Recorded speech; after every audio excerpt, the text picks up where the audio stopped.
างง่ายพุ่นเนาะยิ้มได้ช่วย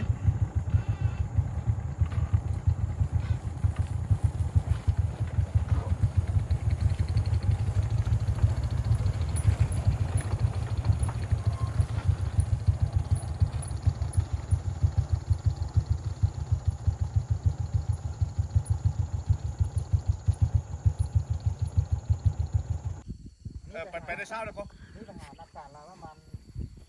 ผิดไปน้ำตาล ทางกับปัญญาคือนี่หรือเปล่า นั่นนี่ล่ะ ลืมมาได้ แต่ว่ากาย เมื่ มั อน ปีนี้เขามาซื้อเมนซื้อหอนครับ ไป ทางนี้เปิดยากทางนี้อ่ะ ครับนี่แหละธรรมดา ก็ว่าดีว่าเอารุ่นใหญ่มาได้ แต่ว่าค่อยคุมโบซิก้าว่าโตไปนี่จะเป็นอะไรคือทางมานี่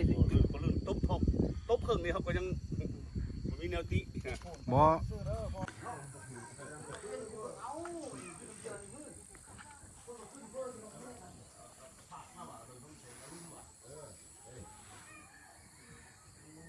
ต้นช่างบางเนี่ยต้นช่างแล้ว